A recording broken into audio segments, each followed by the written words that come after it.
बघा नाही समितीचा वाद आहे, पण एनआयटी कडून जे माहिती घ्यायची आहे तर तुम्ही पण घेऊ शकता ना. त्याला काही समितीचा सदस्य असणं ते गरजेचं नाही आहे. जर माहिती जर आपल्याला घ्यायचीच आहे तर तिथं नेमकं काय होणार आहे हे डॉक्युमेंट्स आपणही काढू शकतो. तर तुम्ही काढा तसं डॉक्युमेंट आणि त्यांच्या समोर ठेवा. बघा विजयराव, आम्हाला अधिकार दिलेले नाही. याच्यापूर्वी जेव्हा जेव्हा का आम्ही पत्रव्यवहार केलेले आहेत, कलेक्टरला केले असतील किंवा अनेक नेमणुका केल्या असतील, हे पत्र व्यवहार आदरणीय भंतेजींनी रद्द ठरवलेलं आहे. मी जर एनआयटीला पत्र उद्या लिहिलं आणि भंतेने त्याच्यावरती पत्र एनआयटीला लिहिलं की बाबा डॉक्टर राजेंद्र गवईच्या पत्राला तुम्ही कोणते उत्तर देऊ नका, तर ते चुकीचं होईल. त्याच्यामुळे रीत सर आम्ही भंतेला सांगितलं की तुम्हीच पत्र लिहा, आम्हाला काही त्याच्यामध्ये कमीपणा नाही आहे भंतेला पत्र लिहिण्यासाठी. परंतु तिथे पार्किंग व्हावं की नाही व्हावं याचा निर्णय केवळ अध्यक्ष भंते ससे सुराईच घेऊ शकतात, हे सांगण्यासाठी आम्ही इथे आलेलो आहेत. तेव्हा तुम्ही निर्दोषांवरती रोष काढू नका, निर्दोषांवरती राग काढू नका. तुम्हाला जे काही बोलायचं असेल ते भंते ससे सुराई यांच्याशी बोला. ठीक आहे. रमित वांद्रे आमचा एक प्रश्न करतील सरांना. सर, जेव्हा आपण म्हणता की अधिकार ससाई साहेबांना आहे, भंतेजींना आहे, एक समाजाचा घटक म्हणून जेव्हा आपल्याला माहिती आहे की समाजात रोष पैदा होत आहे आणि एक घटक जो आहे पार्किंग पाहिजे म्हणून आंदोलन करताय, एक घटक म्हणताय की पार्किंग पाहिजे नाही म्हणून आंदोलन करताय. जो घटक पार्किंग नाही पाहिजे म्हणून आंदोलन करताय त्यांचं असं मत आहे की पार्किंगमुळे दीक्षाभूमीला क्षती पोहोचेल किंवा बौद्धिक वृक्षाला क्षती पोहोचेल. ऍज पर तुम्ही आता प्रेस कॉन्फरन्स म्हटलं की दीक्षाभूमीला क्षती पोहोचेल की बौद्धिक वृक्षाला क्षती पोहोचेल, हा जो विषय आहे हा समाजात संभ्रम निर्माण करणार आहे. आपण म्हटलं की आम्ही जर एनआयटीला प्रश्न पत्र दिलं तर ते उत्तर देत नाही. तुम्ही सचिव म्हणून नाही पण समाजाचे घटक म्हणून सदस्य तुम्ही होते या समितीचे, ते म्हणून आता सचिव आहात, त्याआधी सदस्य होते, ते म्हणून आपण जे आहे जे क्लिअर आहे, जे त्या अंडरग्राऊंड पार्किंगने दीक्षाभूमीला क्षती पोहोचेल असा काही पुरावा मागितला का, आणि किंवा हे मागितलं पाहिजे असं वाटलं नाही का तुम्हाला? एक जरी तुम्ही त्या समितीच्या नावावर नाही तर इंडिव्हिज्युअल एक समाजाचा घटक, जेव्हा समाजात संभ्रम निर्माण होत आहे आणि आपल्यासारखी एज्युकेटेड लोक जे समाजाला दिशा दाखवणारे लोक आहेत, त्यांनी जर अशा पद्धतीचं स्टेटमेंट करणं की याच्यामुळे दीक्षाभूमीला क्षती पोहोचेल किंवा बौद्धिक क्षती पोहोचेल, तर आपण ह्या गोष्टी बोलता तर समाजात संभ्रम निर्माण होणार नाही का? आपण एक एज्युकेटेड पर्सन ह्या गोष्टीचे डॉक्युमेंटल प्रूफ आपल्याकडे नाही पाहिजे होते का जेव्हा आपण प्रेस कॉन्फरन्स घेतो त्यावेळेस? मी काय म्हणतो, मी जरी एज्युकेटेड असलो तर कोणी अनएज्युकेटेड व्यक्तीने सुद्धा प्रश्न केला त्याला मला उत्तर द्यावं लागतील. त्याच्या भावना आम्हाला समजून घ्याव्या लागतील. राहिला प्रश्न डॉक्युमेंटचा, इथल्या स्टेबिलिटीचा किंवा इथल्या अनेक पोल्युशन बोर्डचं सर्टिफिकेट आहे काय, की बाकी आर्किटेक्चर स्ट्रेंथचं सर्टिफिकेट आहे काय, तुम्ही म्हणता डॉक्युमेंट आहे, डॉक्युमेंटचाच एक प्रयास आहे. तुम्ही म्हणता की तुम्ही स्वतः लिहू शकता. सुरुवातीला आपण प्रोटोकॉल प्रमाणे जाऊया, त्यांचा आदर करूया, भंतेचा आदर करूया, त्यांना पत्र लिहूया. जर का भंतेने पत्र लिहिलंच नाही तर मग दुसरा कोणता मार्ग काढायचा आम्ही समिती सदस्य निर्णय ठरवू. आज तिथपर्यंत आज आमचं एकच म्हणणं आहे की सगळे अधिकार भंतेने स्वतःकडे ठेवले असल्यामुळे त्यांनी पुढे व्हावं. आम्ही सर, तुमचा हा समितीचा इंटरनल वाद असू शकतो आणि हा आहे हे सगळ्यांना माहिती आहे, चवटच्यावर आहे हे सगळ्यांना माहिती आहे. प्रश्न आहे की समाज दुभागलेला आहे.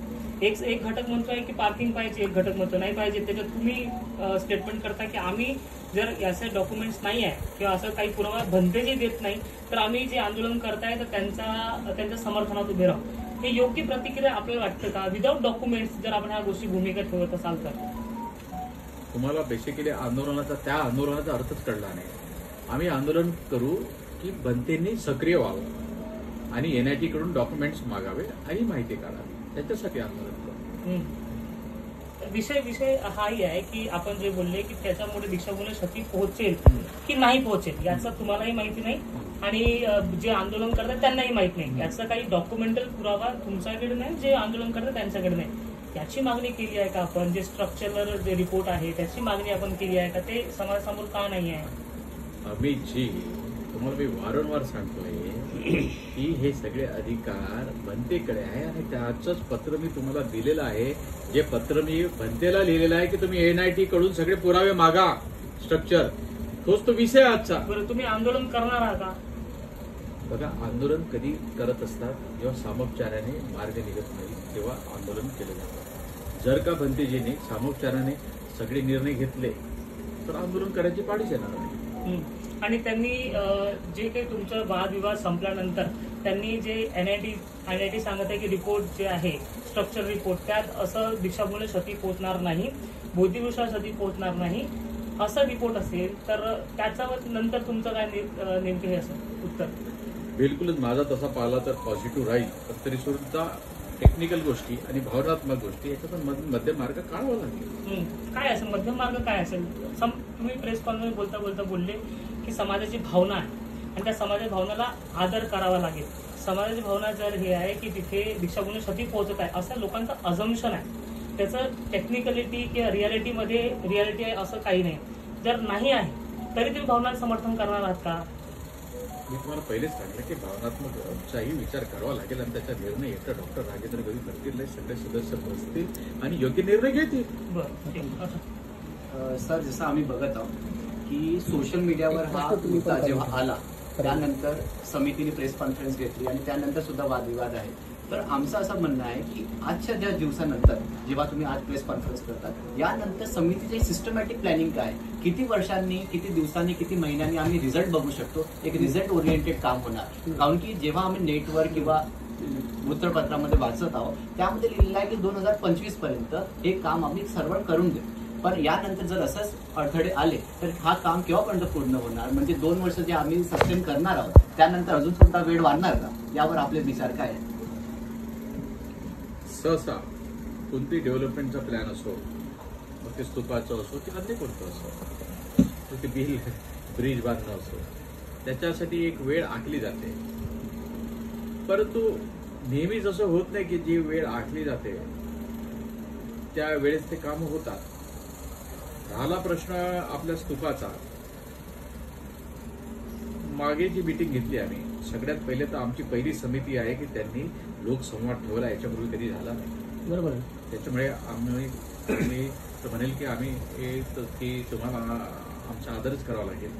कारण काही गोष्टी ज्या दिवशी घडल्या त्या थोडंसं आमच्या मनाला लागून गेल्या की आम्ही संवाद ठेवत असताना वडीलधारी माणसं होते, चंद्रशेखर मेश्राम पद्मश्री हे होते, त्यांच्या बाजूला त्यांच्या विरुद्ध नारेबाजी वगैरे आम्हाला काही गोष्टी आवडल्या नाहीत. पण तरी सुद्धा आम्ही आमचा समाज आहे, आम्ही त्यांना माफ करून वारंवार संवाद ठेवू किंवा आम्ही लोकांसोबत संवाद ठेवावं, लोकांचं मतं घ्यावं म्हणून आम्ही त्या दिवशी मीटिंग ठेवली. मग त्या मीटिंगमध्ये अशाही प्रकारचा एक कल आला की जेव्हा धम्मचक्र प्रवर्तन दिन आहे तेव्हा काय, मग धम्मचक्र प्रवर्तन दिन येईल त्यावेळेस सगळं काम स्टॉल करावं लागेल, सगळं जे काय आजूबाजूची जी माती आहे ती माती व्यवस्थित करावी लागेल. होऊ शकतं 3-4 महिने मग अजून डिले होईल. मग पुढचा धम्मचक्र प्रवर्तन दिन आहे. त्याच्यामुळे कोणताही व्यक्ती किंवा कोणताही कॉन्ट्रॅक्टर, सगळ्यात पहिले तर कॉन्ट्रॅक्टर आम्ही निवडत नाही, NIT निवडते. कोणताही व्यक्ती, कोणताही कॉन्ट्रॅक्टर हा वेळेमध्ये काम करू शकेल असं नाही आहे. ठीक आहे, परंतु तरी सुद्धा आजची ही जी प्रेस कॉन्फरन्स घेतलेली आहे या प्रेस कॉन्फरन्सचं एकच कारण आहे, आमची विनंती आहे की जनतेपर्यंत तुम्ही हा मेसेज पोहोचवा की सगळे अधिकार भंतेजींनी स्वतःकडेच ठेवलेले आहेत, आमच्याकडचे सगळे अधिकार काढलेले आहेत. त्याच्यामुळे पार्किंग बद्दल जो रोष आहे तो रोष, त्याचा मार्ग दीक्षाभूमीचे अध्यक्ष भंते ससे सुराई हेच करू शकतात. हे लोकांसमोर येत नाही म्हणून आम्ही येतो आणि त्यांचा रोष आम्ही घेतो. परंतु आम्ही कुटपट करणार आहे, आम्हाला कुठे ना कुठेतरी सत्य सांगावं लागणार आहे. त्याच्यामुळे जर सत्य सांगितलं नाही तर आम्हाला त्यांनी जर समोर आणलं, आम्ही सत्य आज सांगितलं आहे आणि जर का जनतेसमोर ते आले नाही तर जनतेला आम्हाला आंदोलनाची दिशा सांगायला लागेल की आंदोलनाची दिशा तुम्हाला भंते ससे सुरे यांच्या विरुद्ध करावी लागेल. वैयक्तिकरित्या आपलं काय नेमकं मत आहे? पार्किंग झाल्याने दीक्षाभूमीला क्षती पोहोचेल हे मत आहे की पार्किंग नाही झाल्याने दीक्षाभूमीला क्षती पोहोचणार नाही? काय मत नेमकं आपलं? आम्ही भंते ससे सुरे यांना पत्र लिहिलेलं आहे, ते NITला पत्र लिहितील, त्यांच्याकडे डॉक्युमेंट्स येतील, डॉक्युमेंट्स आल्यानंतर मी सांगेन. NITने क्लिअर केलाय सर, खवसे साहेब ऑलरेडी NITचे चेअरमनशी बोलले आहे, इंजिनियरशी बोललेले आहे. तिथे त्यांनी म्हटलंय की त्या पार्किंगमुळे स्तूपाला किंवा बौद्धिक वृक्षाला कुठेही तडा जाणार नाही. त्यांचं असं मत आहे. आणि तुम्ही जे रिपोर्टची गोष्ट करता आहात, स्ट्रक्चरल रिपोर्ट, ते स्ट्रक्चर